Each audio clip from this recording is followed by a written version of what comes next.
नमस्ते सबैजनालाई। तपाईहरुलाई अनि जुस स्टेसनमा स्वागत छ। यो चाहिँ हाम्रो जुस काउन्टर है।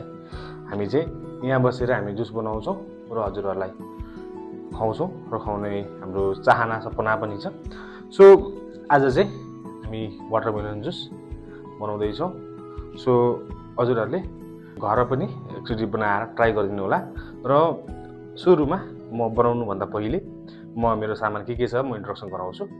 सो मसँग छ काजुको मसला, मसँग छ आल्मोन्डको पनि मसला छ। सो मसँग छ कोकोनट पाउडर र अर्को रहेको छ हाम्रो sugar powder. So sugar powder चाहिँ हामीले थोरै एडिटिभ्स सुगरको लागि राखेको हौं। कुनै वाटरमेलनहरु त्यति स्वीट्स नभएको भएर सो त्यो स्वीट कन्सिस्टेन्सी निकाल्नको लागि हामीले सुगर पाउडरको युज गर्छौं, तर हामी मिनिमम सुगर नै युज गर्छौं। सो अर्को चाहिँ मसँग अदुवा, जिन्जर। सो हामीले खाँदै गर्दाखेरि यसको फाइदा पनि छ। सो त्यही भएर हजुरहरुले इच्छा अनुसारले हाल्नु भए पनि हुन्छ, नहाल्नु भए नि हुन्छ। सो यो चाहिँ हाम्रो अप्सनल छ। सो बब्स हामी युज गर्छौं, एज इन हाम्रो एकदम टप हो। सो हामी विदाउट ग्लोभ्स हामी के गर्दैनौं, ग्लोभ्स पनि हामीले धोएर युज गर्ने गर्छौं। सो ग्लोभ्स र हामीसँग छ नाइफ्स, एउटा चपिङ बोर्ड, डस्टर, यो हाम्रो नहलिनको लागि युज गरेको डस्टर छ। र हामीसँग छ जुस बनाउने जार, ग्राइन्डर र यो भनेको हाम्रो जुस सर्भिङ ग्लास हो। सो एउटा वाटरमेलनबाट कसरी जुसमा कन्भर्ट गर्छौं हजुरहरुले हेर्नु होला। Let's go.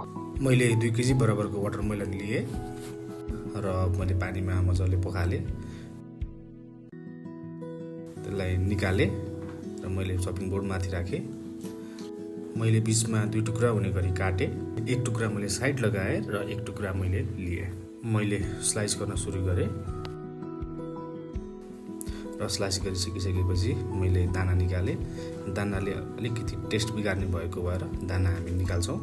त्यसपछि मैले बोक्रा निकाले। यसलाई धेरै ख्याल गरेर धेरै रातो साइडमा काट्नुपर्छ, नत्र यसले टेस्ट बिगार्छ, खल्लो धेरै हुन्छ। मैले चप गरे। चप सकेपछि मैले एउटा भाँडा लिए र त्यसमा मैले कलेक्ट गरे। कलेक्ट गरिसकेपछि मैले जुस बनाउने जार लिए र चप गरेको वाटरमेलन हाले। मैले वाटरमेलन जुसमा हाल्नुपर्ने मसलाहरू हाल्ने र मैले के र कति क्वान्टिटी हालेको छु मैले भिडियोको लास्टमा हालेको छु, स्किप नगरिकन हेर्नु होला। र मैले एउटा सिक्रेट मसला चाहिँ राखेको छैन र त्यो थाहा पाउनको लागि हजुरहरुले युट्युबमा 20,000 सब्स्क्राइबर र हाम्रो इन्स्टामा 50,000 फलोवर्स पुगेको दिन म अवश्य नै शेयर गर्नेछु र जुस लभरलाई शेयर गर्न नबिर्सनु होला। मैले जारको कभर लगाए र ग्राइन्ड गरे।